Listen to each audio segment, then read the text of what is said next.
wabarakatuh. Yang saya hormati ulama Tuhan dan tanpa kita kirimkan salam dan taslim kepada Nabi kita Muhammad SAW, Nabi pembawa rahmatan dunia akhirat. Bapak dan Ibu yang saya hormati, untuk lebih singkatnya maka kita membuka acara ini dengan membaca Bismillahirrahmanirrahim.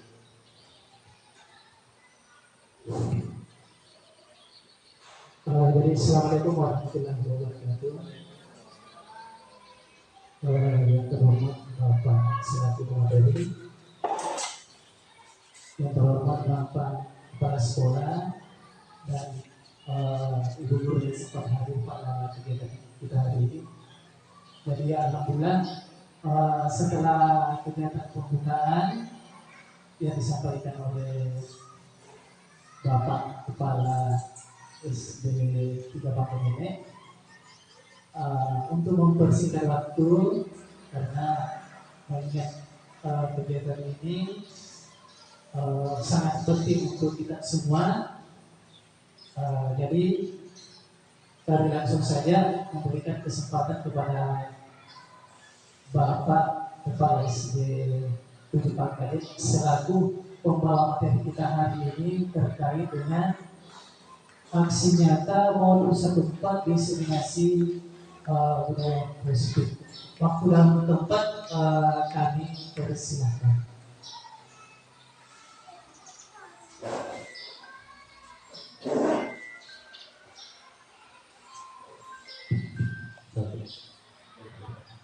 Bismillahirrahmanirrahim. Assalamualaikum warahmatullahi wabarakatuh.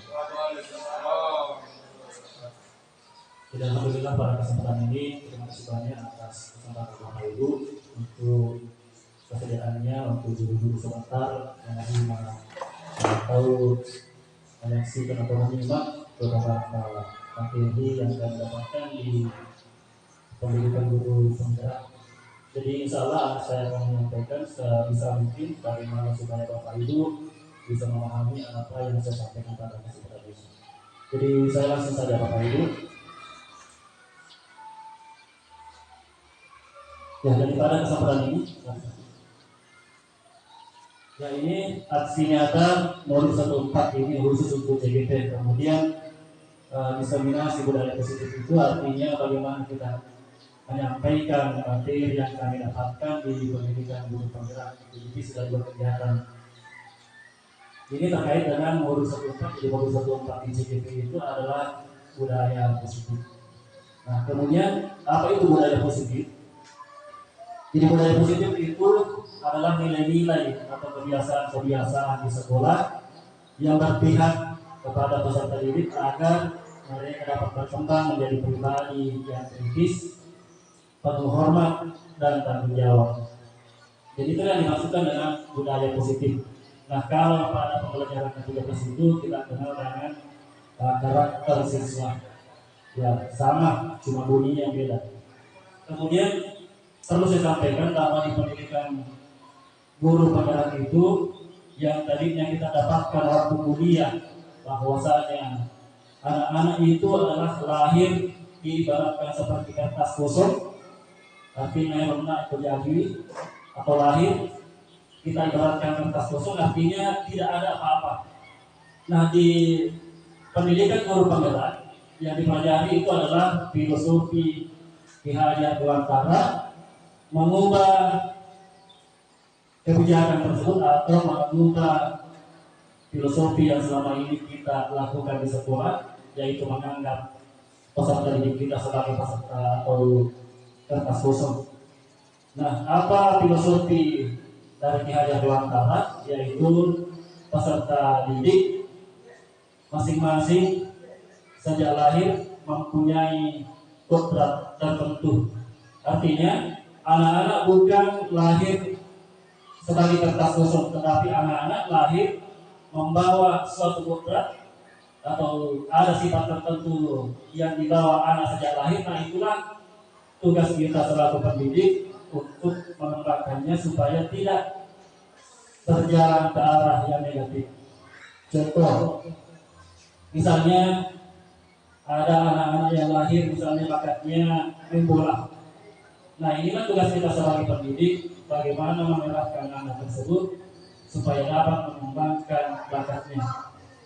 Nah, kalau yang teori kemarin, yang teori tabula rasa, yang anak-anak sebagai kertas kosong. Nah ini diibaratkan anak-anak menerima apa yang disampaikan atau apa keinginan Bapak Ibu guru. Nah di pendidikan guru penggerak itu bukan seperti itu. Lalu apa kebalikannya? Nah, dalam proses pembelajaran itu bukan keinginan Bapak Ibu guru yang diinginkan, tapi keinginan peserta didik. Apa yang diinginkan peserta didik atau apa kebutuhan peserta didik kita. Nah ini sejalan dengan kurikulum Merdeka yang dijalankan oleh di sekolah-sekolah kita atau satuan pendidikan.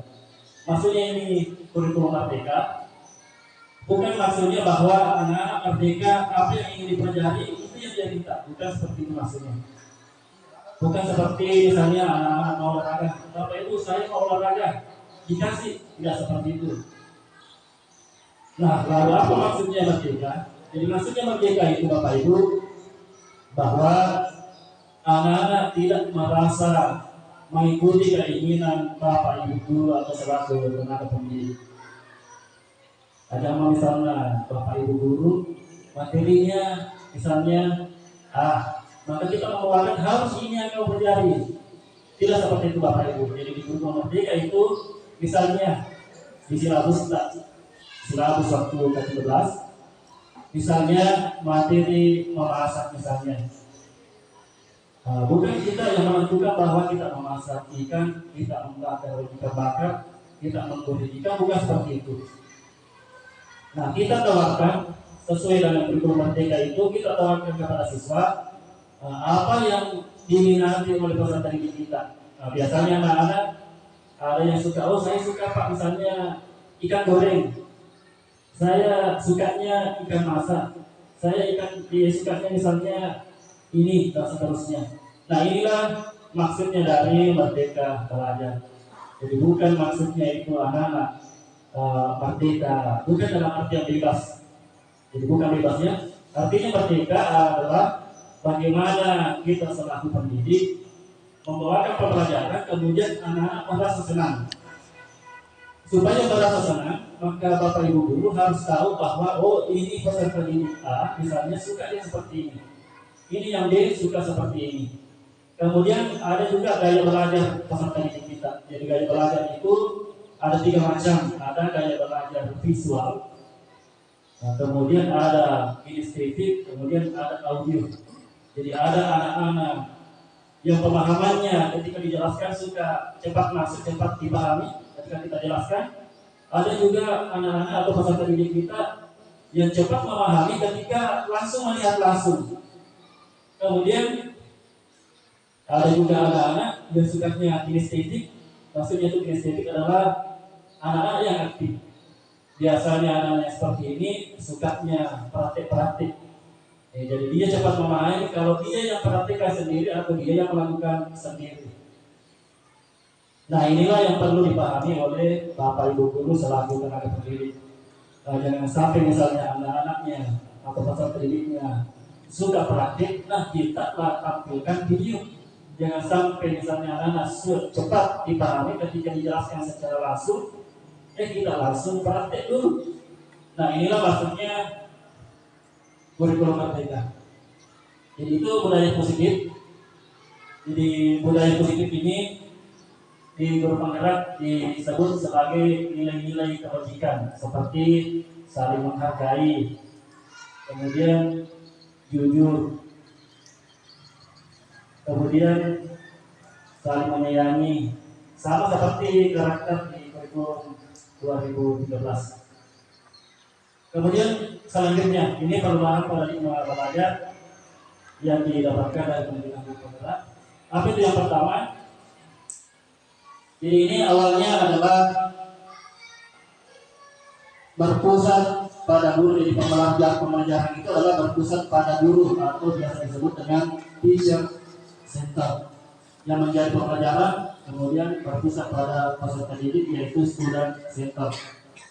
Jadi apa yang kita laksanakan pada tantang awal kita menjadi pendidik ini biasanya yang pertama pembelajaran berpusat pada guru. Maksudnya itu pembelajaran berpusat pada guru.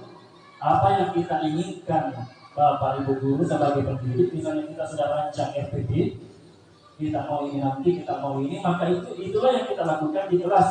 Nah, beda ini dengan yang berpusat kepada peserta didik. Yang berpusat kepada peserta didik itu apa yang kita lakukan pertama? Yang pertama kita observasi dulu siswanya, dulu masuk pembelajaran yang akan kita sampaikan. Misalnya kita mengajar matematika besok, maka kita lakukan observasi hari ini. Kita lakukan asesmen diagnostik atau asesmen awal pada hari ini sebelum pembelajaran besoknya atau 2 hari ke depannya atau misalnya minggu depannya untuk mengetahui apa kebutuhan peserta didik kita. Nah, ini kebutuhan peserta didik insya Allah akan ada materinya di bagian bawah. Kemudian yang kedua, murid itu bisa secara aktif dalam membangun pengetahuan, sikap dan perilaku sehingga mereka dapat memperoleh pemahaman yang mendalam. Kemudian yang ketiga, bukan lagi bagaimana guru mengajar, tetapi bagaimana murid itu bisa belajar dengan baik. Salah satu yang bisa kita terapkan yaitu pembelajaran berdiferensiasi. Jadi pembelajaran berdiferensiasi itu seperti yang saya jelaskan tadi, pembelajaran yang berbeda-beda. Ya, pembelajaran berdiferensiasi. Ini cuma bahasanya saja yang berdiferensiasi. Sebenarnya kita sudah lakukan, cuma tidak maksimal. Ini yang berdiferensiasi itu metodenya. Misalnya dalam proses pembelajaran kita ceramah terus, padahal ada anak-anak tadi yang ini praktik. Kita tampilkan video terus seperti ini, padahal ada anak-anak tadi yang maunya dijelaskan atau mau didampingi, kita butuh pendekatan. Nah, itulah yang maksudnya berdiferensiasi. Apa yang berdiferensiasi? Mulai dari model pembelajarannya, kemudian strategi pembelajaran, dan seterusnya bahkan sampai di penilaian atau asesmen. Ya, jadi biasa itu asesmen ada anak-anak yang dinilai kalau disuruh tampil ke depan untuk menjelaskan materi apa yang disampaikan Bapak Ibu guru, dia tidak bisa. Tapi kalau disuruh tulis di bukunya dia bisa. Itu maksudnya berdiferensiasi. Kemudian ada juga anak-anak kalau dikasih soal tes, dikasih waktu biasanya juga dia tidak fokus. Tapi ketika kita yang tanya langsung berdampingan, jawabannya sangat bagus. Ya, inilah maksudnya pembelajaran berdiferensiasi, artinya tidak terlalu kaku pembelajarannya. Kemudian lanjut perubahan paradigma belajar. Nah, ini ya mungkin kita dengar P5, profil pelajar Pancasila. Jadi pembelajaran dengan paradigma baru merupakan pembelajaran yang dirancang berdasarkan prinsip pembelajaran berdiferensiasi. Ini menuju kepada profil pelajar Pancasila. Sehingga para peserta didik belajar sesuai dengan kebutuhannya berdasarkan dengan tahap perkembangan sesuai teori psikologi modern untuk mewujudkan profil pelajar Pancasila. Nah, ini Bapak Ibu bisa saya kasih contoh bahwa misalnya pembelajaran bahasa Indonesia, kemudian kita bagi kelompok seperti ini. Untuk melakukan pembelajaran diferensiasi itu kita awalnya bisa tanya-tanya dulu atau observasi. Kemudian kita kelompokkan anak-anak, misalnya ini yang pemahamannya cepat, ini yang pemahamannya agak sedang. Kemudian ini yang pemahamannya agak lambat atau agak kurang. Itu mungkin termasuk pembelajaran diferensiasi. Mungkin diferensiasi namanya itu. Cuma kita baru mengelompokkan. Nah, di mana diferensiasinya? Nah, pada saat proses pembelajaran misalnya anak-anak tadi yang cepat paham, nah, beda metode mengajar. Kemudian anak-anak yang sedang, kemudian anak-anak yang lambat. Nah, biasanya kalau anak-anak yang cepat paham itu sebentar sudah dipahami. Kalau anak-anak yang sedang, yang di bawah-bawahnya sedikit yang cepat. Nah, ini yang lambat, inilah yang perlu didampingi. Nah, itulah maksudnya berdiferensiasi. Itu salah satu contoh. Kemudian di profil pelajar Pancasila ini jelas Bapak Ibu yang ada di situ. Ya, beriman dan bertakwa itu yang warna sholat, jadi beriman dan bertakwa kepada Tuhan Yang Maha Esa dan berakhlak mulia. Kemudian di bawahnya yang berwarna merah itu mandiri. Kemudian yang warna hijau di bawahnya itu bernalar kritis. Kemudian setelah ini bersifat kreatif. Kemudian di atasnya warna hijau itu gotong royong. Kemudian terakhir berkebinekaan global. Jadi itulah profil pelajar Pancasila yang diharapkan dari pembelajaran sekolah. Jadi bukan maksud Pak Ibu dalam pembelajarannya itu kita harus siapin semua itu, bukan seperti itu maksudnya. Ya seperti ini. Misalnya dalam pembelajaran kita fokusnya kebutuhan atau tulisan. Nah kalau serasa kalau mau ambil semua sifat dari profil pelajar Pancasila ini saya kira agak susah.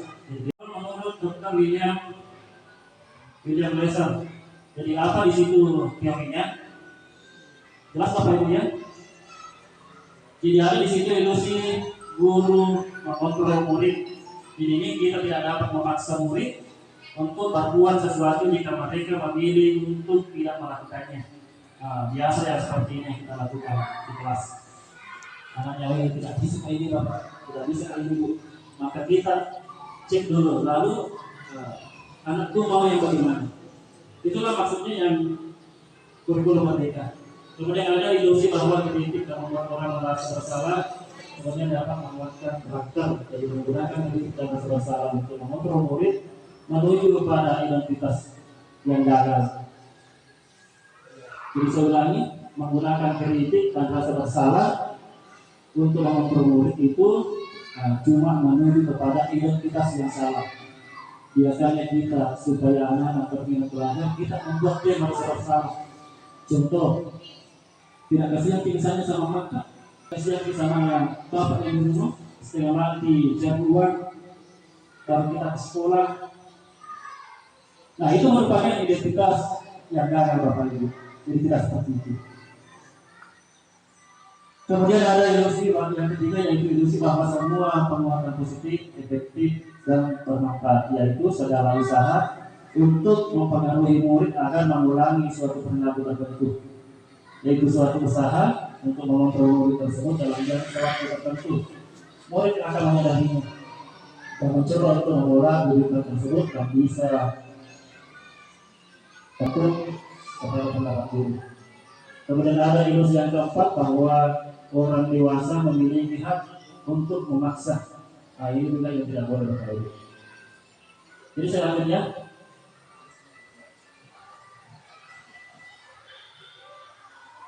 paradigma stimulus respon kepada pendekatan teori kontrol. Ini menurut Stefan pada tahun 1991 mengatakan bahwa bila kita ingin membuat kemajuan perlahan, kemudian perlahan, sedikit-sedikit ubahlah sikap atau perilaku Anda. Ini biasanya yang disalahkan itu adalah peserta didiknya. Padahal kita didik cuma mengikut dari pendidik.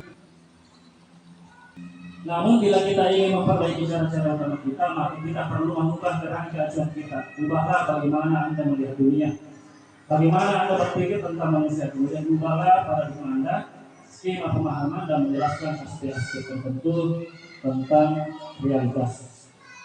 Nah begini Bapak Ibu, pada kesempatan ini saya memberi kesempatan untuk menuliskan apa kira-kira kendala, apa kira-kira hambatan yang Bapak Ibu alami dalam proses pembelajaran. Jadi silakan Bapak Ibu ditulis. Ini adalah kertas putihnya warna oranye, silakan ditulis. Kalau misalnya punya dua hambatan, ditulis dua. Kalau tiga ditulis tiga. Kalau satu yang utama saja. Jadi ditulis, kemudian saudara tulis langsung ditempelkan di kartonnya yang berwarna putih. Jadi silakan Bapak Ibu ya.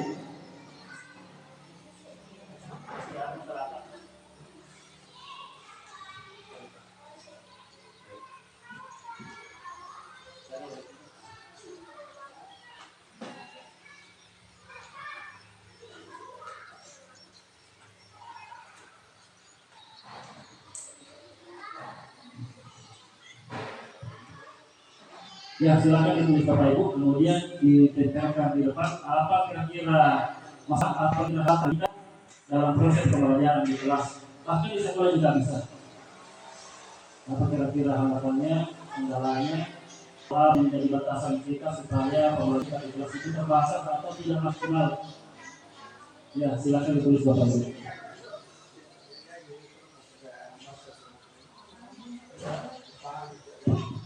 Contoh misalnya, contoh masalah atau contoh hambatan, orang tua atau wali siswa terkadang tidak mendukung anaknya di rumah. Biasanya itu anak-anak kalau pulang di rumah langsung disimpan bekerja, itu tambah pula dan sebagainya. Nah, itu yang menjadi hambatan kita sehingga sesampai di sekolah pada dirinya tidak maksimal karena merasa capek, kemudian merasa kurang minat untuk belajar dan sebagainya. Itu salah satu contoh hambatan kita. Ataukah misalnya ada anak yang tidak normal Pak, misalnya beda dari peserta didik yang lain, itu kan menjadi hambatan saya.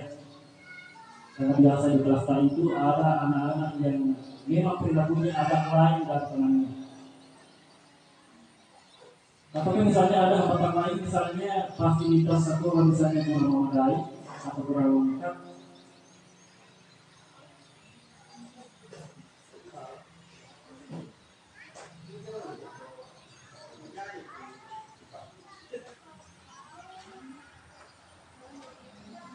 Ya silakan ditulis Bapak Ibu, kemudian ketika sudah ditulis silakan ditempelkan di depan tempat tulis. Ya ditempel pastas kalau sudah. Kemudian kita identifikasi apa kira-kira masyarakat di sekolah.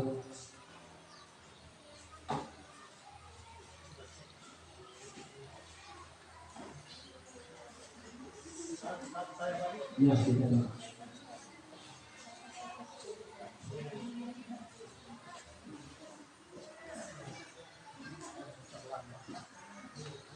Ya, tidak usah ditulis namanya Bapak Ibu. Ada masih di sini di masalah, tidak usah ditulis namanya. Jadi kita lakukan hal seperti ini, memang kita cuma mencari manfaat atau adakah solusi dari masalah yang kita hadapi.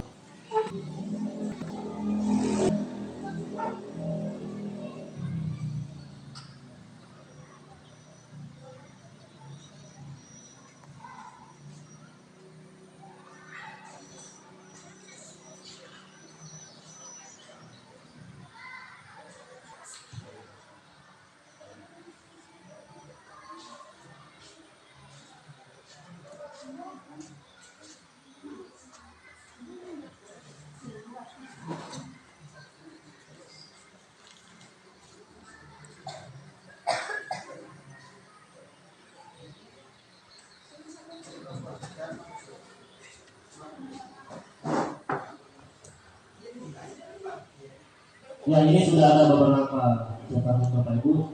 Kita baca dulu. Kita mulai dari bawah. Ini hambatan saya dalam pembelajaran yaitu adanya anak yang sering absen sehingga sulit mengikuti materi selanjutnya.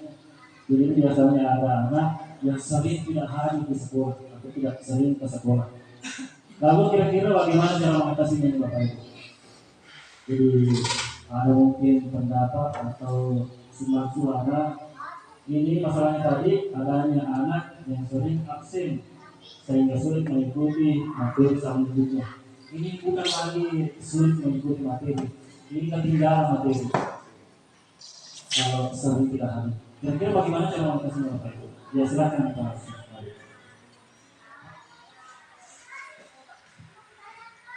Bismillahirrahmanirrahim. Assalamualaikum warahmatullahi wabarakatuh. Saya Usman selaku guru DPI Institut Dipakai ini. Nah, barangkali solusi yang lebih baik di sini adalah pertama, karena sekarang ini sudah zaman canggih, ya kita telepon orang tuanya. Karena ini kami sering dapatkan begini. Seumpamanya kita telepon tapi tidak lagi respon, maka saya sendiri berkunjung ke rumahnya. Karena dengan berkunjung ke rumahnya, maka kita akan melihat anak tersebut. Seperti kejadian-kejadian di sini di sana, ada anak dulu itu, rupanya yang menyebabkan dia jarang ke sekolah banyak dia bersaudara, sehingga dia menjaga adiknya. Sampai saat ini anak itu tamat SD saja karena tidak ada dukungan dari orang tua. Jadi alangkah baiknya seorang guru itu kalau ada siswa dan dapatkan selalu tidak hadir, jangan hanya mengandalkan itu, silakan berkunjung ke rumahnya. Dengan demikian maka kita akan menyaksikan keadaan tersebut. Sekian dari saya. Ya, terima kasih banyak Pak atas masukan. Jadi itu salah satu solusi dari Pak Usman bahwa kita mengunjungi rumahnya. Betul sekali Bapak Ibu. Jadi kalau menurut apa yang saya dapatkan di pendidikan guru pengelola, maka tugas pendidiklah yang mendeteksi. Kenapa kira-kira peserta didiknya, kenapa anaknya sering tidak masuk sekolah. Kemudian kita mencari solusi dengan dua. Kira-kira kenapa anaknya sering tidak pakai sekolah. Biasanya ini juga ada terletak di orang tuanya. Kemudian jika orang tuanya memang mendukung, kita tanya lagi anaknya, kenapa sering tidak ke sekolah? Jangan sampai orang tua memang tidak ada masalah, lalu yang menyuruh dia anak kalau nanti nambah itu, nanti kalau dikunjungi, nah ini ada nanti Pak Mampu. Maka kita tanya juga anaknya. Nah itulah salah satu cara. Kemudian yang kedua, ketika anaknya datang ke sekolah, kita dekati. Yang ini saya ingin garis institusi Bapak Ibu, jadi kita maaf oke, nanti dulu. Atau masih ada masukan dari Bapak Ibu, bagaimana kira-kira, bagaimana saja dengan ibu?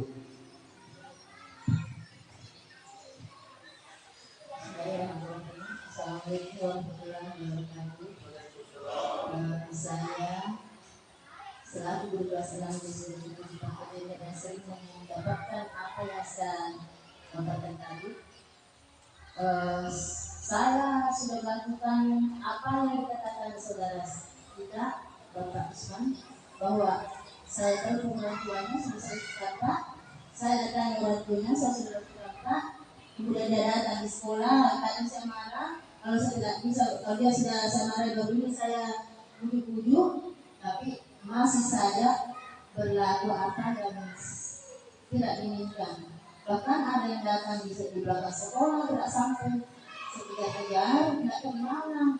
Jadi ini yang menjadi masalah. Sehingga untuk pembelajaran berikutnya, karena ini apalagi untuk dari kelas itu baru bukti tampak. Jadi kalau sudah dipelajari hari ini misalnya, masuk sambil asalnya besok dia sudah tak bisa karena kita tidak diikuti pada awalnya. Iya, saya sudah lakukan sama Pak Laura dulu. Terkenal saya orang keras di sekolah ini. Nah, bukan karena mengenai mampu dia tuh.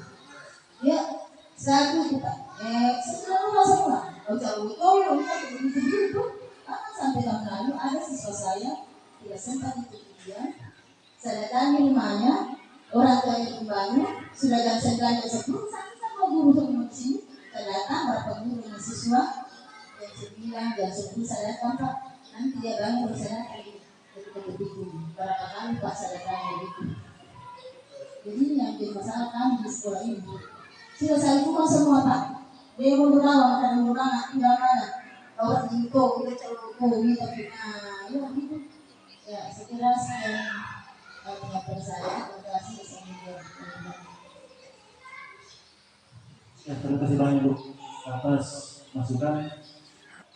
Jadi seperti yang dikatakan Ibu Presiden itu bahwa pernah juga mendapatkan anak-anak ketika sudah didekati orang tuanya masih tetap dan seterusnya. Karena itu memang bukan masalahnya dari siswa. Ini didukung oleh orang tuanya untuk maksudnya didukung orang tua kurang memotivasi anaknya untuk pergi sekolah. Jadi ini orang tua seakan-akan bahwa yang penting sama. Jadi memang anggapan orang tua itu bahwa bukan memang ke sekolah untuk mencari ilmu.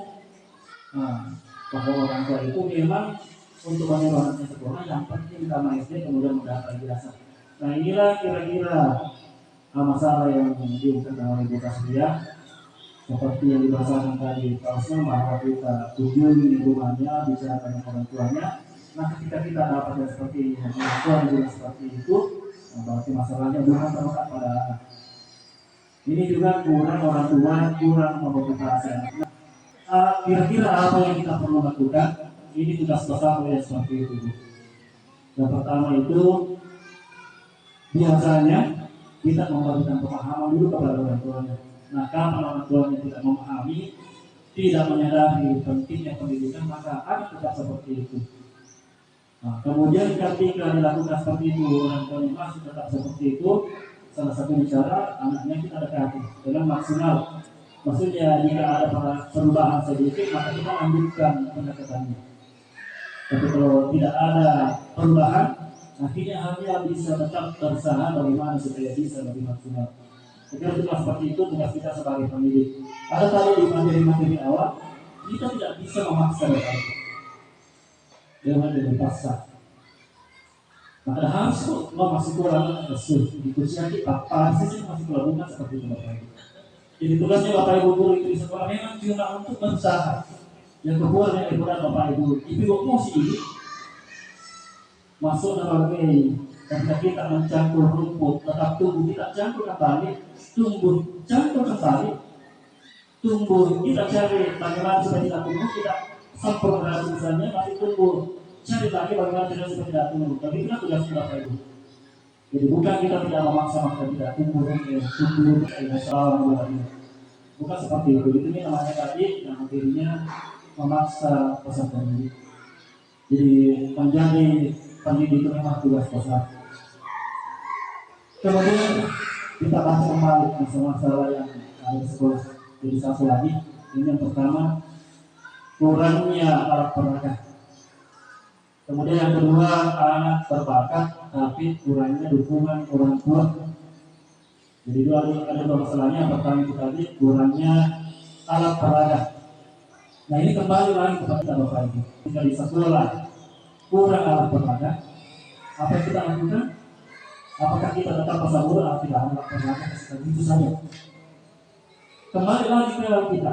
Tugas sebagai pendidik. Ketika tidak ada kurang alat peraga, kita bagaimana lagi supaya bisa alat peraganya ada. Biasanya mencari bahan-bahan bekas atau mencari hal-hal sederhana. Kita kembali kepada kita Bapak Ibu. Jadi kita tidak boleh bangun sebelum tidak ada peraga. Jadi begitu saja, tidak usah peraga. Kita cerama saya pada pengujangan. Dan yang tidak percaya itu tadi menunjukkan identitas negara Bapak Ibu. Kemudian yang kedua, anak berbakat tapi kurang dukungan orang tua. Nah, bagaimana kira-kira ini?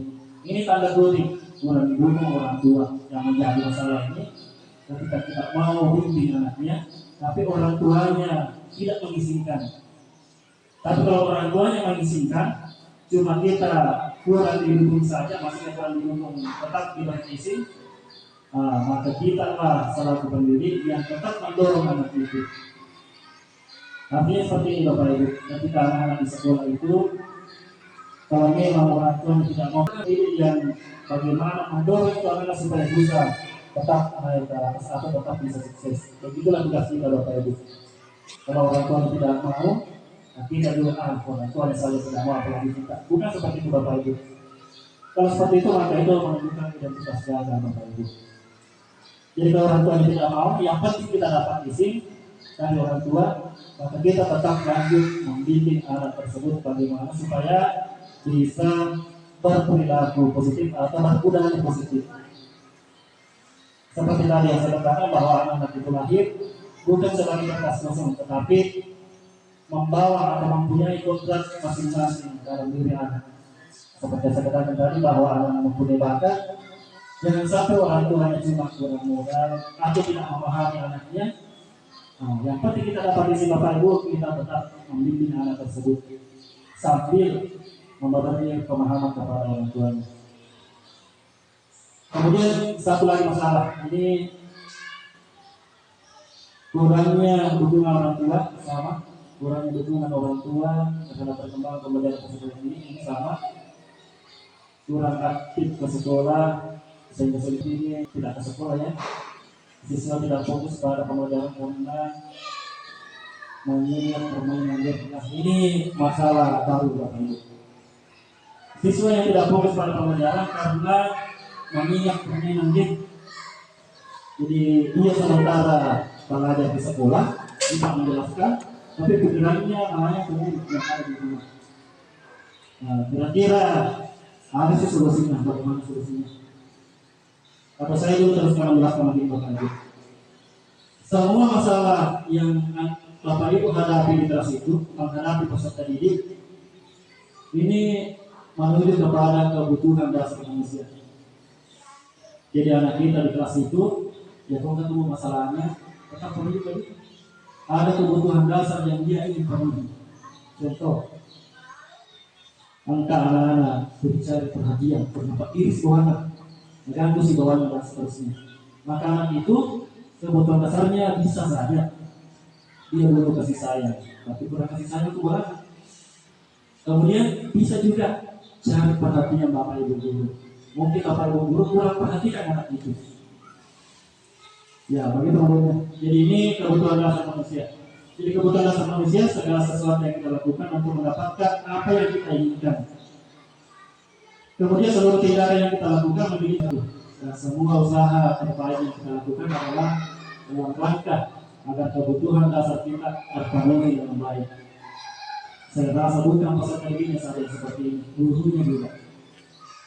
Kalau ada misalnya Bapak Ibu guru tidak masuk ke satu orang, pasti ada kebutuhan yang ingin dipenuhi, misalnya anaknya sakit untuk ditemani anak di rumah, atau misalnya dia yang sakit tapi dia butuh istirahat. Itulah maksudnya ini kebutuhan dasar manusia. Jadi ada kebutuhan yang ingin dipenuhi sehingga anaknya seperti itu.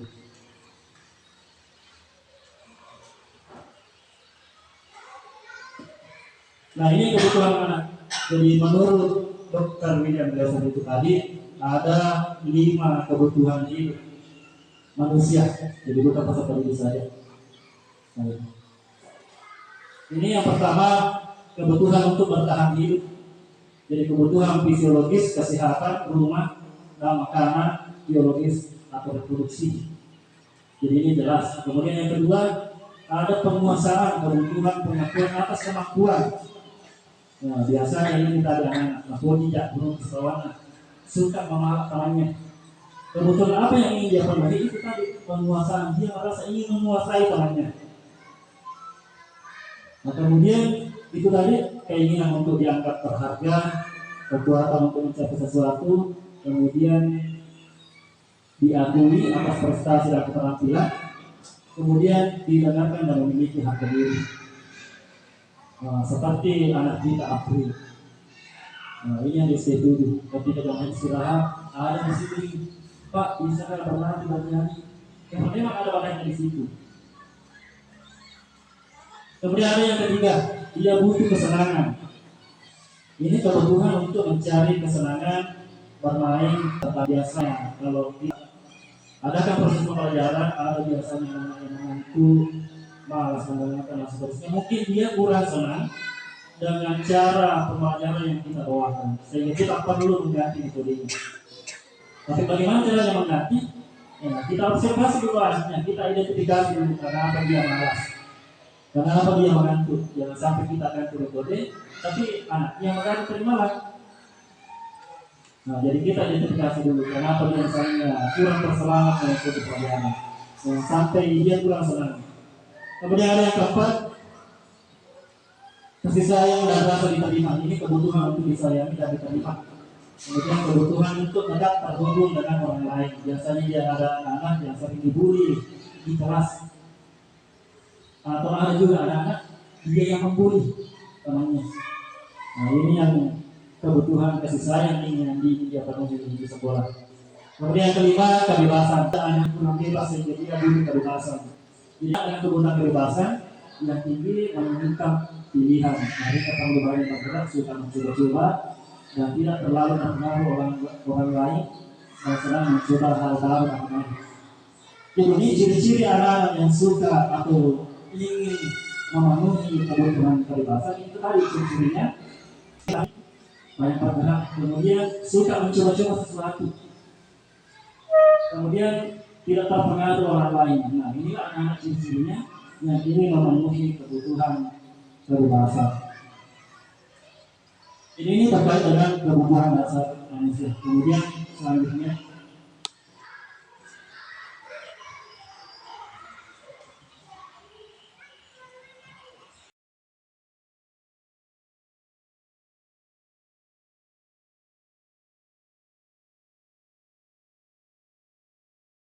contohnya apa yang akan terjadi apabila saya melakukannya.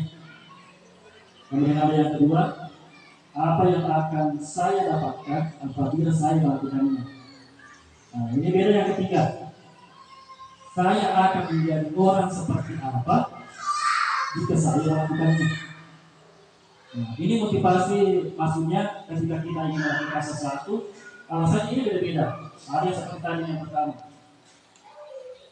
Nah, ini apa yang akan terjadi apabila saya tidak melakukannya. Jadi ini cuma untuk menghindari ketidaknyamanan atau menghindari hukuman. Kemudian yang kedua, apa yang akan saya dapatkan apabila saya melakukannya. Biasanya ini dilakukan cuma untuk mendapatkan imbalan atau ya ingin mencari penghargaan atau reward.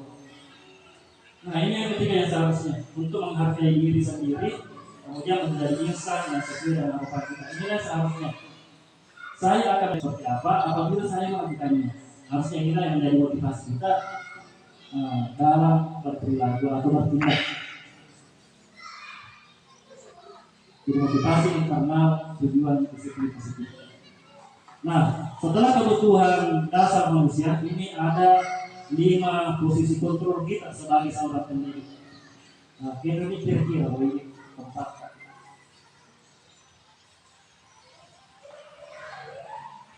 Nah, ini ada 5 posisi kontrol Bapak Ibu. Yang pertama, sebagai penghukum. Jelas ya, sebagai penghukum. Jadi sebagai penghukum biasanya itu Bapak Ibu guru. Ketika anak-anak melakukan kesalahan, langsung diberi hukuman. Misalnya, terlambat datang. Kalau terlambat datang disuruh dulu lari 3 kali putaran, ya, misalnya. Itu penghukum. Kemudian pembuat merasa bersalah. Itu tadi yang saya sampaikan bahwa apakah anak urusannya tidak kasihan pada orang tuanya? Apakah anakku tidak merasa kasihan kepada bapak atau ibu, saya sudah cepat datang yang terlambat dan seterusnya? Apakah anakku tidak merasa temannya sudah membersihkan, kemudian setelah bersih anak-anakku sudah datang? Ini yang termasuk membuat merasa bersalah. Jadi itu posisi kita. Kemudian ada posisi yang ketiga, sebagai teman. Ini biasa sebagai teman, biasanya kita lakukan pendekatan verbal atau persuasif. Kita pilih orang ke bapak ibu, kita tanya dan seterusnya. Mari terlambat nak. Ada yang terlambat banyak. Uang tidak jual, bisa isi. Jadi si hukuman. Kemudian ada yang sebagai pemantau atau monitor, ya cuma mengawasi. Kemudian ada yang keempat, ya yang kelima, sebagai manajer. Ini yang diharapkan dari tenaga pendidik di kurikulum nasional atau kurikulum merdeka belajar. Apa yang dilakukan pendidik sebagai manajer, yaitu respon yang menunjukkan tanggung jawab guru dalam posisi terakhir. Manajer dalam posisi mentor, di mana guru membuat sesuatu bersama dengan murid, mempersilahkan murid mempertanggungjawabkan perilakunya, mendukung murid agar dapat menemukan solusi atas permasalahannya sendiri. Begini Bapak Ibu. Jadi posisi tenaga pendidik sebagai manajer ini maksudnya, misalnya saya kasih contoh misalnya Ibu Hasna. Anggaplah misalnya dia melanggar, misalnya tidak mengerjakan tugasnya. Kira-kira kalian ini Bapak Ibu, kalau misalnya anak kita tidak mengerjakan tugasnya. Nah, biasanya ada biasa seperti itu Bapak Ibu. Kalau tidak mengerjakan tugasnya, Berikan sanksi. ya disuruh tulis kembali itu mereka. Kalau tidak Bapak dapat yang selesai. Nah, apa namanya Bapak Ibu? Betul dengan ibu yang membacakan video atau mengatur video yang apa? Disuruh video asli. Ya ini ada kita selaku posisi manajer, otomatis kita panggil bulanannya. Nah, kenapa tidak kerja tugasnya? Kita cari tahu dulu alasannya. Apa alasannya dia tidak kerja? Misalnya kemarin itu Pak saya mengantuk, tidak fokus sehingga saya malas kerja. Nah kalau seperti itulah, apakah seperti itu yang kita inginkan di kelas atau itu yang tidak di kelas seterusnya? Maka anak-anak akan menjawab tidak Pak misalnya, karena memang dia salah. Nah, kemudian kita lemparkan kepada lantas apa kira-kira solusi yang anak tawarkan dengan kesalahannya itu? Maka dia itu saya akan mengerjakannya jadi ujang atau Bapak Ibu misalnya. Dia ini kesempatan aja nih. Cuma seperti itu Bapak Ibu. Setelah dia kerja yang akan mengerjakannya, nah itulah yang sudah termasuk dengan segitiga restitusi, artinya kita tidak berhukuman. Kemudian konsekuensi bukan seperti itu, cuma kita selaku manajer kita respon itu siswanya kenapa seperti itu. Kemudian kita membimbing siswa bagaimana supaya dia menemukan juga solusinya sendiri.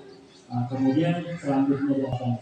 Itu baru untuk sebelumnya sebenarnya di saya kira-kira ini yang kita selama ini dalam pembelajaran di kelas. Ya jujur ya, apakah ini mungkin sembarang, apakah sebagai penghukum, apakah sebagai pembuat merasa bersalah, ya misalnya teman yang mana ini Bapak Ibu kita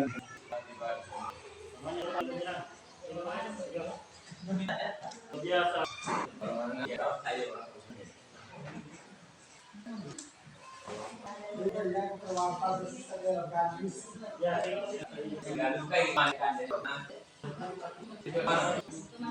Ya, kita akan contoh dari kemudian apakah biasanya dua sebelah atau kita dampingi sebagai teman cari tapi kemudian apakah hanya sebagai pembantu yang entertainment ayo makin ayo masuk sebagai pembantu namanya itu ya. Jadi kami saja Pak, kalau misalnya kita lakukan semua, yang mana yang paling sering kita lakukan, atau yang mana yang suka kita lakukan. Ya. Ya, waktu itu udah mantap. Ada masuknya, saya dulu. Ataukah kita manajer? Kita cerita dulu dengan apa dia berangkat, kemudian kita bimbing apa solusi yang bisa dilakukan. Jadi bukan kita yang menawarkan solusi. Jangan sampai kita menawarkan solusi oleh kedua orang lain. Biasanya yang menawarkan solusi. Ya, jadi Bapak Ibu. Jadi itu sudah ada dan saling. Jadi tidak ada yang salah Bapak Ibu. Tidak ada yang salah. Di sampingnya tadi di hotel di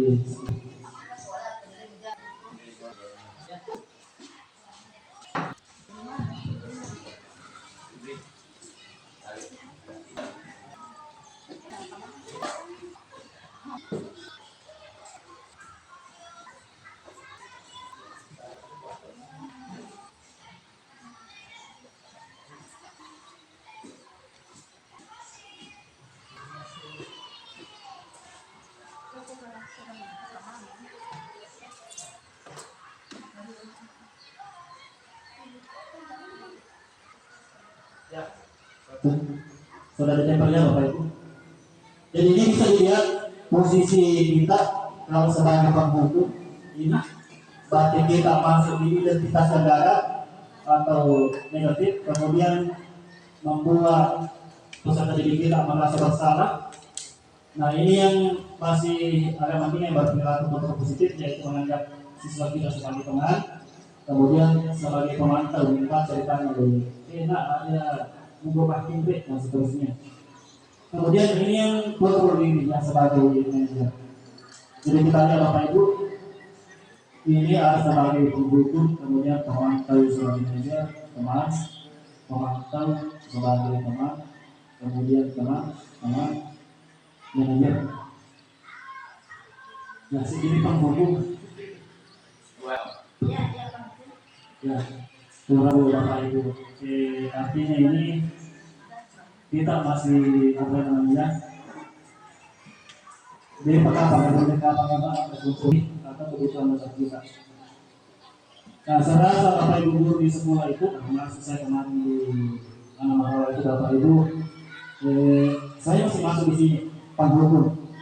Jadi penghukum itu Bapak Ibu ada dua, ada misalnya dihukum misalnya terlambat datang, kemudian langsung disuruh lari kedua, itu kan ceritanya dihukum. Kemudian ada yang kedua, dikasih konsekuensi misalnya terlambat datang. Nanti pada saat dia istirahat, dia terlambat istirahat, mau kopi makbul, itu kan juga hukuman. Tapi polisi namanya dia sama, itu kan dia tapi satu. Nah, cuma kan hukum seperti tadi maka terlambat tapi adanya. Tapi kalau misalnya terlambat datang, terlambat juga keluar, istirahat, naik hambat yang untuknya, ya itu yang bersih. Dari bahannya. Ini Bapak Ibu sudah memperhatikan yang mana yang kita bahas ya, kita bahas hukum atau membuat anak rasa bersama kita dalam hati sadar itu. Ya ini adanya, misalnya yang pertama mengharap atau mendukung, kemudian ada yang membuat merasa bersalah, bercerai, menunjukkan kejiwaan, yang menganggap sebagai teman, membuat alasan-alasan untuk muridnya. Kemudian sebagai pemantau, menghitung dan mengukur. Kemudian sebagai menunjukkan pertemanan. Silakan salah bisa. Jadi mudah-mudahan dengan kita paham ini, tinggalkan yang penghukum membuat merasa bersalah. Kenapa seperti itu Bapak Ibu? Karena kalau kita memberikan kontrol yang negatif, maka dampaknya akan negatif bila Bapak Ibu. Mungkin yang Bapak Ibu pahami bahwa kita dikasih hukuman, anak-anak akan merasa buruk, kita tidak perlu seperti karena dikasih hukuman. Justru Bapak Ibu, ya ini pasti lagi.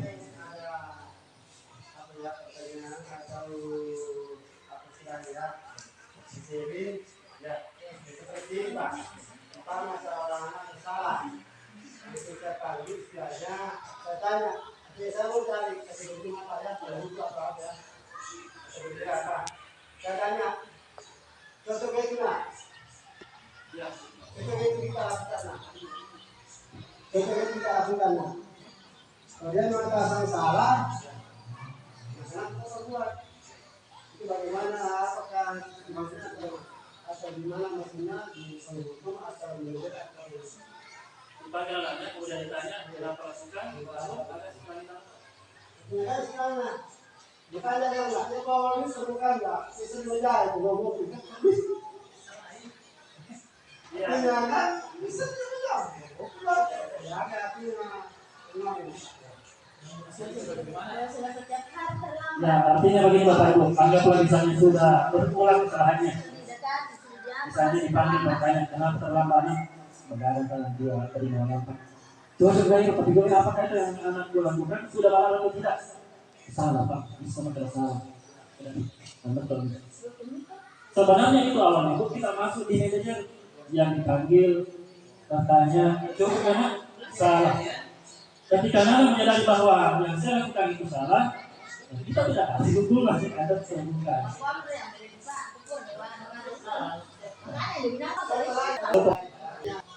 anak-anak kita dapati mengumpulkan di dalam kelas, ya kita dapat anak-anak yang mengumpulkan dalam kelas, ya kita panggil kan, sudah makbul karena, saya apa, makanya ya Pak, Pak, masuk Pak, kan biasa, mama boleh masuk, masuk Pak, apa, bagaimana tidak dia sambil Satu. Begini maksudnya. Anggap misalnya satu kali berbuat kesalahan, kita panggil. Kenapa anak itu lakukan seperti itu? Pasti ada kebutuhannya tadi, kebutuhan yang ingin dipenuhi tadi. Pasti ada di sini dia yang memandang tadi. Ya kepul memang pasti perlu berhubungan. Apa dia berkasih sayang, wajar memang kenapa dia berbuat salah. Kemudian selanjutnya setelah tahu alasannya kenapa dia berbuat salah, kita tanya kembali. Sebenarnya di Bapak Ibu, di sekolah itu ada namanya keyakinan sekolah. Di kelas ada namanya keyakinan kelas. Nah yang kita kenal sekarang ini adalah peraturan. Peraturan sekolah, peraturan kelas. Tapi apa bedanya di sini Bapak Ibu? Sebelum kita cantumkan di itu keyakinan kelas atau peraturan sekolah, di kelas kah? Terlebih dahulu kita sepakati dengan murid, jadi ada kesepakatan. Jadi sepakat dulu, misalnya tidak boleh terlambat datang ke sekolah. Iya Pak, sepakat. Yang kedua, tidak boleh mengganggu teman, sepakat. Ketika sudah ada namanya keyakinan kelas yang terbentuk, kita tempel nih di kelas. Kalau di sekolah kita tempel di bagian sekolah, misalnya di depan kelas atau di depan kantor dan seterusnya. Jika masalahnya seperti tadi dipanggil, sudah dipanggil, ditanya apa alasannya. Alasannya sudah disebutkan. Kemudian kembali kita tanya, apakah yang Anda lakukan sudah sesuai dengan keyakinan sekolah kita atau keyakinan kelas? Ketika dia berbuat salah pasti bilang tidak sesuai, Pak. Lalu kita tanya kembali, bukan kita yang solusi, bukan kita solusi. Jangan sampai kita kasih solusi A, ternyata solusi yang bisa dilakukan nanti adalah solusi B. Kita tawarkan ke anak kita. Nah, kalau begitulah, anak itu alhamdulillah tahu bahwa itu salah. Nah, kira-kira bagaimana kira-kira solusinya? Karena anakku menganggap bahwa itu salah. Ketika ini saya tidak akan main bola lagi misalnya, saya tidak akan terlambat lagi misalnya. Salah banyak, ya kalau begitu bagus. Karena anakku tahu solusinya, itu kenapa begini lakukan solusinya. Kemudian dikasih berjanji, kemudian tidak mengikuti kesalahannya kembali. Nah, yang menjadi masalah, bagaimana kalau besoknya diulangi kembali, lusanya diulangi kembali, apa yang kita lakukan? Yang kita lakukan tadi itu yang memanggil, bertanya dan seterusnya, kita ganti solusinya. Kita ganti solusinya Bapak Ibu. Misalnya nanya reuni solusinya, saya tidak akan melakukan Pak, misalnya tidak mengerjakan diri, saya akan mengerjakan saya kembali Pak. Ketika besoknya diulangi kembali, saya kurang. Kemarin lah, kamu perjanjian akan mengerjakan yang bisa dikerjakan, tapi ini ternyata terulang kembali. Kira-kira ini pada siapa yang solusinya? Bagaimana kita lakukan Bapak Ibu? Jadi kita sebenarnya dilarang untuk memberi hukuman, baik secara fisik maupun secara verbal. Jadi seperti itu Pak. Kalau misalnya diulangi kembali kita ganti solusinya, tapi tetap kita menawarkan kepada peserta dirinya. Yang yang motor Pak menawarkan kita tidak bisa terima karena solusinya kemarin itu, tapi tetap melanggar. Tapi kita ganti solusinya. Hari ini seperti itu. Apa ada solusi oleh kita ini? Ya. Cuma begitu Pak, kita kalau misalnya sedang berpulang, memang tugas kita yang untuk selalu berusaha membimbing, kita tidak boleh memaksa. Kalau memaksa Bapak Ibu berarti bukan kurikulum merdeka, bukan merdeka belajar. Nah, intinya di sini merdeka belajar, bagaimana anak-anak merasa terserang dan seterusnya. Nah, kita juga bukan selalu apa yang namanya, yang memberi hukuman, bukan kita sebagai penegak hukum yang memberi hukuman kepada anak. Memang tugas kita adalah membimbing, mendidik, mengajar dan seterusnya. Seandainya tugas kita selalu penegak hukum, jika anak terlambat pasti dikasih hukuman.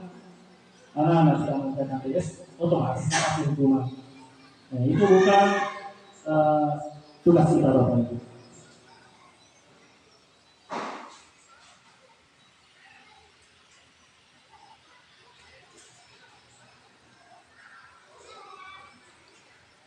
Ya, ini menurut sebagai penghukum ini kamu salah terus, kemudian selalu pasti kamu yang terakhir misalnya. Ini sebagai penghukum, maksudnya ini secara bukan yang secara fisik yang dipukul dan seterusnya. Ini sudah termasuk menghukum Bapak Ibu. Ya, kalau benar yang ada kamu salah terus, kamu terlambat terus. Kemudian menanggung tugas itu. Nah, kemudian ini membuat merasa bersalah, misalnya ibu sangat kecewa kepada kamu misalnya. Nah, berapa kali dikasih tahu, itu yang membuat merasa bersalah. Kemudian ini sebagai teman, hanya belajar dan bapak misalnya. Nah, kemudian yang memantau peraturannya apa yang telah kamu lakukan, definisinya apakah sudah sesuai dengan yang apa yang kita harapkan di sekolah. Itu yang sebagai pemantau. Nah, ini yang sebagai manajer, yang rumahnya Bapak Ibu, kita tanya apa solusinya, apa alasannya, kemudian kita carikan apa solusinya yang bisa dilakukan sampai berubahnya kontrol diri anak, sampai berubahnya budaya anak menjadi budaya positif. Nah, seperti yang saya katakan tadi Bapak Ibu, jadi anak itu lahir bukan sebagai kertas kosong seperti teori tabula rasa. Jadi bukan sebagai kertas kosong apa yang kita inginkan misalnya Nero kata dipaku dimakan berarti anak sudah kita menggambar, bukan seperti itu Bapak Ibu. Jadi anak itu membawa kodrat masing-masing sejak lahir. Nah tugas kita lah yang mencari apa misalnya minatnya ini, apa bakatnya. Kemudian kita bimbing menjadi positif. Jangan sampai misalnya bakatnya menggambar, tapi tidak bimbing menuju ke budaya positif, bisa saja nanti anaknya dipakai untuk sesuatu yang negatif. Misalnya, waktu mau tembok kedua melukis, tembok rumahnya ada orang, tembok sekolah dan sebagainya. Itu nih salah satu contoh yang tidak termasuk budaya negatif, karena kita tidak bimbing menuju ke yang positif. Ya, saya kira seperti itu Bapak Ibu yang itu posisi kontrol kita sebagai tenaga pendidik. Ya, ini contoh penerapan 5 posisi kontrol guru yang sebagai penghukum tadi. Keluar dari barisan karena kamu ambil barisan yang lain. Ya, kesana kamu ambil barisan yang lain. Ini sudah tadi di atas ya. Kemudian contoh yang sebagai teman, kemudian sebagai pemantau. Nah, ini sebagai manajer. Jadi yang sebagai manajer itu, apakah kamu tahu kesalahan kamu? Apa kira-kira penyebabnya? Bagaimana cara memperbaikinya? Ya harusnya kalau waktu pendidik ini yang kita lakukan. Ya yang sebagai manajer. Nah kemudian kita pindah ke keyakinan kelas. Jadi keyakinan kelas itu adalah sesuatu yang diyakini bersama, yang berasal dari penyatuan pikiran untuk menjadi nilai-nilai kebajikan untuk kemudian diimplementasikan di kelas. Jadi itulah yang keyakinan kelas. Kalau diimplementasikan di sekolah berarti keyakinan sekolah. Mengapa keyakinan kelas bukan peraturan kelas? Nah, beda. Jadi seseorang akan lebih tergerak nampaknya dengan keyakinannya. Karena sekedar bukti serangkaian peraturan. Ya. Jadi intinya begini Bapak Ibu, tidak usah oleh dalam penjelasan. Jadi kalau peraturan kelas, jadi itu sesuatu yang menjadi pedoman Bapak Ibu, bukan merupakan kesepakatan yang biasanya kita kembali diri kita. Contoh misalnya ada kesepakatan, tapi tidak pernah ditanya, pasti tidak enak dilakukan. Kayaknya itu tidak kusuka saya ini misalnya. Itu nih kenapa beda peraturan dengan keyakinan. Nah, kalau keyakinan itu adalah kesepakatan kita bersama dengan peserta didik kita. Misalnya kalau terlambat ke sekolah, maka yang keyakinan kelas kita itu adalah datang waktu ke sekolah, bukan kalimatnya menjadi tidak datang ke sekolah, tidak terlambat datang. Bukan seperti itu Bapak Ibu. Jadi keyakinan kelas itu adalah menuju kepada kalimat positif. Jadi kalimat positif itu tadi yang keyakinan kelas misalnya contoh kalimatnya datang tepat waktu di sekolah. Kalau yang kalimat negatifnya tidak datang terlambat di sekolah, jadi beda Bapak Ibu. Dan segi kalimat saja sudah beda, nanti pemahaman kita juga akan berbeda. Memang kita paham berbeda ini, tapi belum tentu pemahaman anak kita. Jadi kita kasih kalimat positif. Jadi itulah tadi bedanya. Kenapa harus keyakinan? Kita tidak pakai peraturan supaya anak-anak lebih enak untuk melaksanakannya. Mungkin seperti itu Bapak Ibu.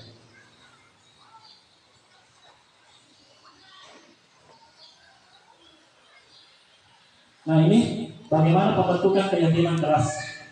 Ada bagian setelah dari pembentukan, kemudian berupa pernyataan universal, artinya bertanya kepada anak supaya bisa dibantu keyakinan kelas dan seterusnya. Saya kira ini masalahnya.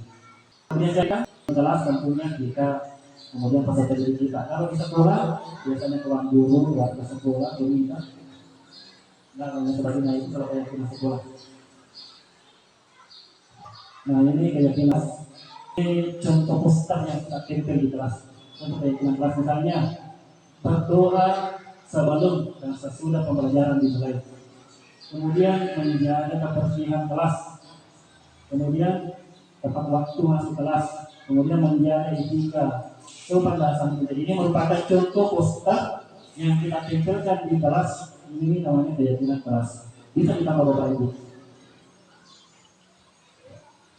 Nah, tapi ini merupakan hasil kesepakatan bersama dengan peserta didik kita.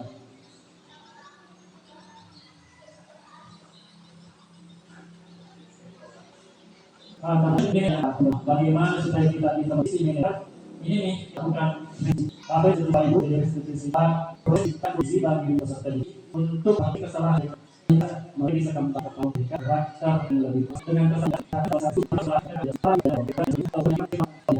institusi itu masih bisa kerja untuk menciptakan visi murid untuk memiliki keamanan menjadi kelompok yang karakter kedua ciri-ciri itu harus memberi solusi. Kemudian fokus adalah gantikan kita fokus solusi untuk caranya bukan tindak hukum dan seterusnya. Kemudian bukan menebus kesalahan yang salah ini dia salah paham. Kasih untuk adalah bukan sebagai pembenaran dari kesalahan. Dan yang keempat yang apa yang mendasari tindakan. Kita cari apa alasannya, apa yang mendasari sehingga dia melakukan kesalahan. Kemudian yang keempat, tawaran bukan paksa. Nah, kalau misalnya ada solusi yang kira-kira mati tidak ada bentuk, maka kita bisa lakukan tawaran solusi. Ya, kalau anak-anak sanggup, kita tidak bagusnya anak-anak yang menawarkan solusi. Kemudian memperbaiki hubungan. Jadi tujuannya kita lakukan institusi ini ketika ada masalah di kelas, ini tujuannya untuk memperbaiki hubungan, bukan malah menambah jalan-jalan kita di pandangan anak kita. Biasa anak kita ngaji, masih sehat, misalnya. Itulah pandangan anak-anak peserta didik kita terhadap gurunya jika melakukan penghukuman atau posisi kontrol menghukum. Inilah yang memperbaiki hubungan. Kemudian yang terakhir menuntut untuk melihat kedalaman atau ke dalam diri. Artinya ini mengetahui atau sadar diri terutama posisi kontrol diri. Nah ini restitusi. Ketika kita melakukan seperti tadi apa yang dilakukan Ibu Pamuni, kita akan dulu anak. Kemudian ditanya akan melakukan hal seperti itu. Kemudian akhir solusi yang dilakukan ini yang dilakukan. Yang pertama itu menstabilkan identitas. Apa yang dilakukan di sini menstabilkan identitas? Seperti tadi kita bahas bersama. Kita tanya dulu. Apakah anak misalnya tahu kenapa Bapak panggil ke sini? Tahu Pak. Apa kira-kira yang dari segi dikurangi. Nah, kemudian selanjutnya memvalidasi tindakan yang salah. Kita tanya apakah yang dilakukan itu sesuai dengan keyakinan sekolah atau keyakinan apa yang kita di sekolah atau di kelas. Nah, ketika anak sudah menyadari masalah ini, saya ini masalah, itu dia yang namanya validasi tindakan yang salah. Yang harusnya kita cuma tanya-tanya apa itu. Kemudian yang ketiga ini menanyakan keyakinan. Nah, itu kan coba yang tidak tuh. Yang maka dengan misalnya itu kan keyakinan salahnya mana yang kamu anggap misalnya. Ya ternyata puringan ini oleh cerita misalnya Tuhan bakal di sekolah mata ini anak sudah mengetahui keyakinan. Kemudian menanyakan solusinya sampai dia melakukan tindakan untuk memperbaiki hal tersebut. Ini yang namanya segitiga restitusi Bapak Ibu. Jadi mungkin ya kita untuk anak-anak Pak, bagaimana dulu? Artinya misalnya salah. Artinya mau ya. Ya maksudnya ya contoh kecil ini salah Pak. Mungkin masuk di dalam merokok. Tanpa itu dulu hanya mau apa dulu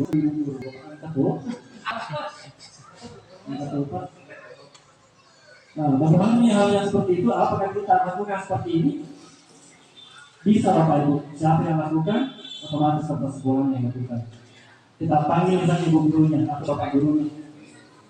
Bu, begini misalnya. Itu yang kita lakukan. Sekolah misalnya yang merokok. Seperti itu tadi ini stabil dari kita sudah mengarahkan keyakinan. Bapak Pak. Ya seperti itu Pak. Jadi bisa kita terapkan ini, tapi kalau sekolah yang lakukan. Kalau bukan kepala sekolah misalnya tidak sah, kepala sekolah yang lakukan terhadap gurunya sama maka akan misalnya dikurangi harus punya kurangi SD ini cuma jauh. Maka apa dilakukan Bapak Ibu? Pengawas yang dipanggil. Jadi pengawas itu sekarang bukan untuk supervisi. Jadi sekarang itu Bapak Ibu tidak ada supervisi. Apa boleh role juga ketika kepala sekolahnya mengusul ke pengawas, Bu Aji misalnya ada guru seperti ini, mungkin bisa kita akan di sekolah bagi-bagi arahan sedikit. Nah karena kan itu Bu, pengawasnya lalu dipindahkan, Bu, pasti di sana ke sekolah, mungkin kita terlambat. Nah itulah yang menjadi alasan Pak, maksudnya saya juga seperti itu Pak. Ketika kita melakukan seperti itu, maka itu otomatis kita memunculkan masalah bisa yang ada di sekolah Pak. Tapi kalau misalnya Pak kita memang menuju yang positif, memang bagi saya. Karena itu fungsinya Pak Nasimat seperti itu. Ya seperti itu Pak. Karena orang yang oke keras, dia nanya hukuman, yang seperti itu dia biasa emosi Pak.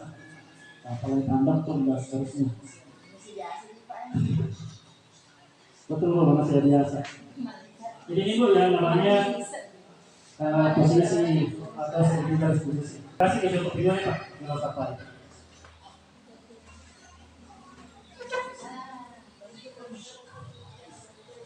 Ya ini contoh.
Ini yang posisi saya ini masalah yang kita lakukan berbuat jangan jadi pernah sana bahwa ada kesalahan misalkan kita tidak membuat kesalahan, kemudian tidak ada manusia yang sempurna di mana kita kemudian harus tinggallah nantinya akan kita itu jadi ini sampai pulang rumah mana buat kesalahan dia dapat mengaku kesalahan kita melakukan halnya takwa itu Pak ya begitu kan akan itu jadi lalu akan menjaga dengan menjadi sesuatu kemakan sayur yang baik kita sebenarnya Maksudnya Pak, ini memang dalam masalah bukan kita hadapi. Misalnya sementara guru merenan dengan misalnya dulu, kita tetap lakukan di sini yang harus diusul yang tetap dengan kita. Kita terus berhenti kemudian kita di sementara ini dipanggil kapan kita serahkan diskusi di sini. Ya,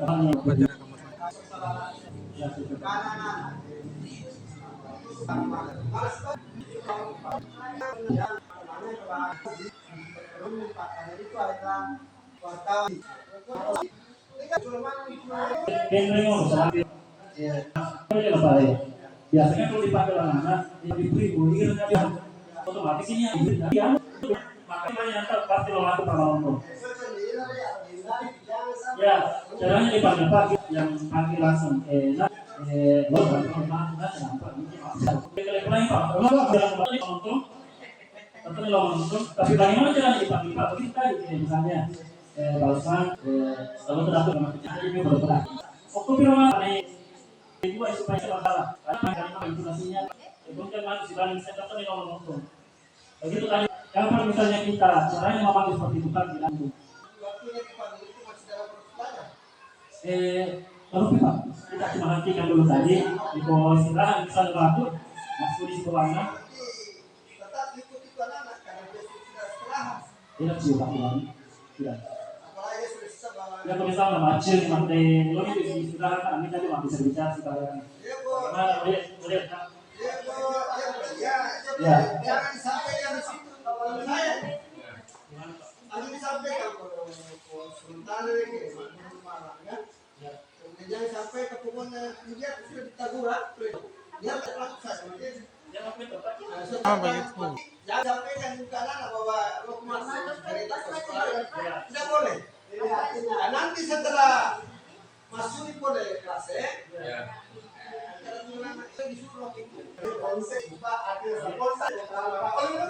yang jelas apa ini ini apa namanya di ruang kali ini itu yang dia langsung makin tadi malahan di sesama CGT itu ya pun kemana lagi Pak Mas dia malahan ada anggota yang kan sebagai napi hari itu fungsinya tidak boleh langsung sementara mereka sama-sama seperti yang dikatakan tadi tapi dari pernah juga maka dalamnya ini sudah lagi ya bisa bisa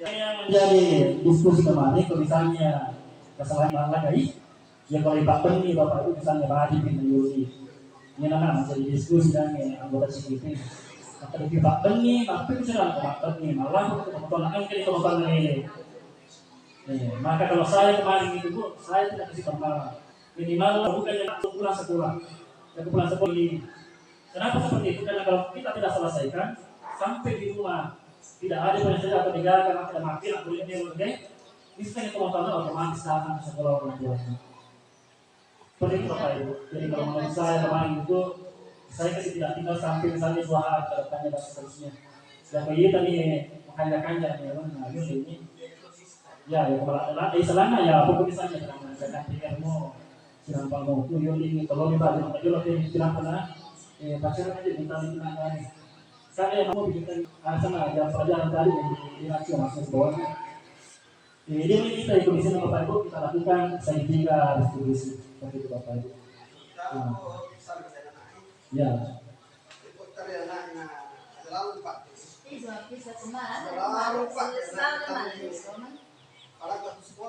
apa murtad di Pak Haji yang satu pemangku sebelumnya sila lagi sebawa dari Pak ya konsep sebelumnya ada perang yang mana perang yang ada makin ada itu Pak ya kalau dia kasih tanggung di susah apa tuanya jadi kita harus kembali pulang misalnya ke bekas makta dan seterusnya Bapak Ibu kembali pulang kasih jelas nih orang tuanya apakah apa tidak jelas besoknya itu pasti datang. Ngomong besoknya kalau malamnya datang ada tanya gimana gurunya. Terjadi kemarin di sekolah itu. Ya. Karena anak-anak itu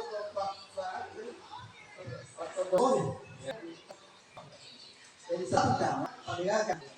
Pas juga satu di situ namanya lagi. bukan itu operator. Ya Pak, kami pesan. Sebenarnya sudah disampaikan pelan-pelan. Terima kasih teman-teman. Itu kan bahas terima kasih nih. Ini salah satu itu. Jadi ada mana solusi program pasti. Kalau itu aku itu namanya.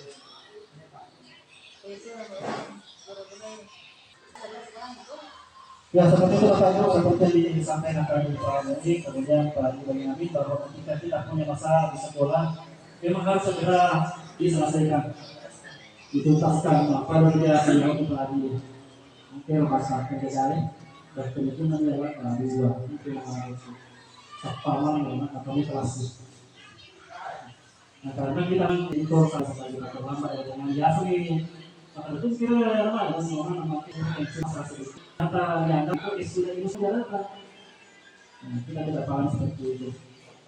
Jadi ini salah satu di apa disiplin anaknya guru memiliki standar kepribadian. Jadi pada gurunya dulu mempunyai kontrol diri. Kemudian harus kenal sosial baik di mana mampu klarifikasinya dan bagaimana diri yang memiliki perubahan yang lebih dan bertanggung jawab. Bagaimana teori akan menerapkan disiplin adalah untuk menerapkan disiplin suatu ilmu kabumi hayat dan merupakan keberadaan sepanjang hayat. Jadi itu bentuknya Bapak Ibu. Jadi saya kira cukup saja Bapak Ibu. Atau masih ada yang ingin bertanya? Curhat-curhat apa Bapak Ibu? Ada satu mau dua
mampu klarifikasinya dan bagaimana diri yang memiliki perubahan yang lebih dan bertanggung jawab. Bagaimana teori akan menerapkan disiplin adalah untuk menerapkan disiplin suatu ilmu kabumi hayat dan merupakan keberadaan sepanjang hayat. Jadi itu bentuknya Bapak Ibu.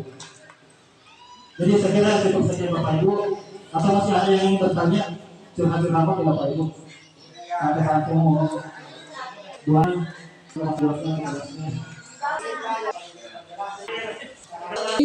saya ucapkan banyak terima kasih dan terakhir kita berikan aplaus untuk pembawa materi kita hari ini.